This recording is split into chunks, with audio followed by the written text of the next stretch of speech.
पटना में एक छात्र नेता ने एक ऐसा कदम उठाया जिसने पूरे देश में एक बड़ी बहस छेड़ दी। हजारों छात्रों के बीच खुले मंच से एक किताब को आग के हवाले किया गया और साथ ही एक बड़ा बयान दिया गया, देश संविधान से चलेगा, किसी और सोच से नहीं। यह घटना सिर्फ एक विरोध नहीं बल्कि एक संदेश बन गई है। कुछ लोग इसे बराबरी की लड़ाई बता रहे हैं तो कुछ इसे गलत मान रहे हैं। आखिर कौन है ये नेता और उन्होंने ऐसा कदम क्यों उठाया, इसे लेकर अब तरह तरह के सवाल उठ रहे हैं। तो चलिए आगे बढ़ते हैं और आपको विस्तार से बताते हैं कि आखिर क्या है ये पूरा मामला। लेकिन उससे पहले बात कर लेते हैं छात्र नेता के बारे में। दरअसल ये कहानी है मनीष यादव की, जो पटना विश्वविद्यालय के पूर्व छात्र संघ अध्यक्ष रहे हैं। उनका असली नाम मनीष कुमार है, लेकिन लोग उन्हें मनीष यादव के नाम से जानते हैं। वे बिहार के रहने वाले हैं और एक साधारण किसान परिवार से ताल्लुक़ रखते हैं। उनके परिवार के बारे में ज़्यादा जानकारी सार्वजनिक रूप से उपलब्ध नहीं है। उनके माता पिता कौन हैं, गांव कौन सा है या उनके भाई बहन कितने हैं, इसकी साफ जानकारी कहीं नहीं मिलती। खुद मनीष यादव ने कई बार कहा है कि वे किसान परिवार से आते हैं और आम लोगों की समस्याओं को समझते हैं। मनीष यादव का जन्म एक साधारण परिवार में हुआ और उनकी परवरिश भी उसी साधारण परिवार के माहौल में। उन्होंने अपना बचपन पटना में बिताया और उन्होंने अपनी पढ़ाई पटना विश्वविद्यालय से की। वे अपने परिवार के बारे में ज़्यादा बात नहीं करते क्योंकि उनका ध्यान हमेशा छात्रों और पढ़ाई से जुड़े मुद्दों पर रहता है। उन्होंने पटना साइंस कॉलेज से साइंस की पढ़ाई की और केमिस्ट्री में एमएससी तक पढ़ाई की।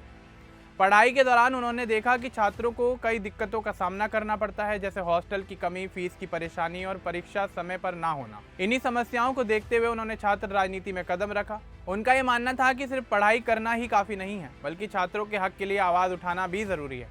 धीरे धीरे वे छात्रों के बीच जाने पहचाने और पसंद किए जाने लगे। साल 2019 में मनीष यादव ने पटना विश्वविद्यालय के छात्र संघ चुनाव में हिस्सा लिया। उस समय वे छात्रों के बीच एक मजबूत और पहचान वाले नेता बन चुके थे। उन्होंने चुनाव जीता और छात्र संघ अध्यक्ष बने, जो उनके जीवन का एक बड़ा टर्निंग पॉइंट था। अध्यक्ष बनने के बाद उन्होंने कई मुद्दों पर आवाज़ उठाई।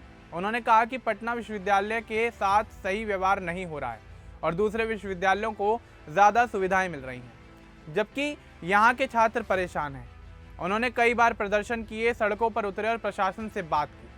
उनके समय में छात्र संघ फिर से एक्टिव हो गया और छात्रों को लगा कि अब कोई उनकी बात सुनने और आगे बढ़ाने वाला है।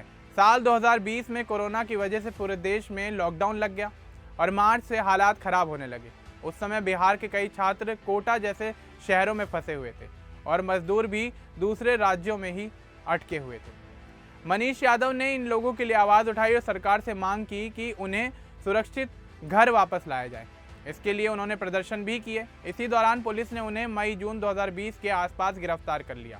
वे करीब 3 से 4 महीने तक जेल में रहे। इस दौरान कई छात्र संगठनों ने उनकी रिहाई की मांग की। बाद में सितंबर 2020 के आसपास उन्हें जेल से रिहा किया गया। जेल से बाहर आने के बाद उन्होंने कहा कि वे छात्रों और आम लोगों के हक के लिए आगे भी लड़ते रहेंगे। इस घटना के बाद उनकी पहचान और भी ज़्यादा मजबूत हो गई। जेल से रिहाई के बाद भी मनीष यादव शांत नहीं बैठे और उन्होंने छात्रों से जुड़े मुद्दों पर बोलना जारी रखा। उनका अध्यक्ष पद खत्म हो गया था, लेकिन वे पूर्व अध्यक्ष के रूप में लगातार सक्रिय रहे। वे बार बार यूजीसी के नियमों की बात करते थे। यूजीसी यानी यूनिवर्सिटी ग्रांट कमीशन, जो देश की पढ़ाई से जुड़े नियम बनाता है। उनका कहना था कि अगर ये नियम सही तरीके से लागू होंगे तो पढ़ाई बेहतर होगी और हर छात्र को बराबर मौका मिलेगा। साल 2026 में एक नया मुद्दा सामने आया, जब 29 जनवरी 2026 को सुप्रीम कोर्ट ने यूजीसी से जुड़े कुछ नियमों पर रोक लगा दी। इससे कई छात्रों को लगा कि इससे एससी, एसटी और ओबीसी छात्रों को नुकसान हो सकता है। इसके बाद 2 फरवरी 2026 को पटना कॉलेज में एक बड़ा आंदोलन हुआ, जिसमें हजारों छात्र शामिल हुए। छात्रों ने वहां से मार्च निकाला जो गांधी मैदान की तरफ गया, जिससे रास्ते में ट्रैफिक जाम हो गया। पुलिस ने रास्ता रोकने के लिए बैरिकेड लगाए, लेकिन जब छात्र आगे बढ़ने लगे तो हल्की झड़प हो गई। इस दौरान कुछ नेताओं को कोतवाली थाने ले जाया गया और पूछताछ के बाद उन्हें छोड़ दिया गया। इस पूरे आंदोलन में मनीष यादव भी काफ़ी ज़्यादा सक्रिय नजर आए। अब बात कर लेते हैं 17 मार्च 2026 की, जो इस पूरे मामले का सबसे बड़ा दिन रहा। उस दिन पटना कॉलेज में यूजीसी नियम लागू करने की मांग को लेकर एक बड़ी महापंचायत हुई, जिसमें हजारों छात्र शामिल हुए। मंच पर कई छात्र नेता मौजूद थे और मनीष यादव भी उनमें शामिल थे। उन्होंने मंच से भाषण दिया और कहा कि पढ़ाई में बराबरी होनी चाहिए और यूजीसी के नियम लागू होने चाहिए। उन्होंने यह भी कहा कि देश संविधान से चलता है और हर किसी को बराबर हक मिलना चाहिए। इसके बाद उन्होंने एक ऐसा कदम उठाया जिससे हर तरफ चर्चा शुरू हो गई। उन्होंने मनुस्मृति की किताब उठाई और उसे आग लगा दी। ऐसा करते हुए उन्होंने कहा कि कान खोलकर सुन लो, ये देश संविधान से चलेगा, मनुस्मृति से नहीं।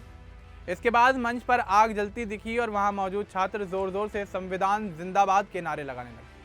अगले दिन यानी 18 मार्च को इस घटना का वीडियो सोशल मीडिया पर तेजी से वायरल हो गया। इंस्टाग्राम, फेसबुक और सोशल मीडिया साइट एक्स पर हजारों लोगों ने इस वीडियो को शेयर किया। कुछ लोगों ने मनीष यादव का समर्थन किया और कहा कि यह बराबरी और अधिकार की लड़ाई है। साथ ही उनका मानना था कि पुरानी सोच को खत्म करना जरूरी है। वहीं दूसरी तरफ कुछ लोग इस बात से नाराज हो गए। उनका कहना था कि किसी किताब को जलाना सही नहीं है और यह गलत तरीका है। कुछ लोगों ने इस पर कार्रवाई करने की मांग भी की। इस घटना के बाद मामला पुलिस तक पहुंच गया। हालांकि अभी तक मनीष यादव के खिलाफ कोई पक्का केस दर्ज होने की खबर निकलकर सामने नहीं आई है। सोशल मीडिया पर आई कुछ पोस्ट को देखकर लगता है कि पुलिस ने जांच शुरू कर दी, लेकिन अभी तक कोई बड़ी कार्रवाई होती नजर नहीं आई है। मनीष यादव का यह कदम उनके पूरे काम से जुड़ा हुआ है।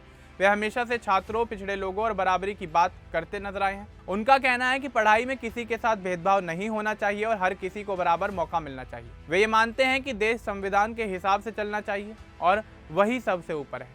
उनके इस कदम को कुछ लोग बहादुरी मान रहे हैं तो कुछ लोग इसे गलत और विवाद वाला कदम बता रहे हैं।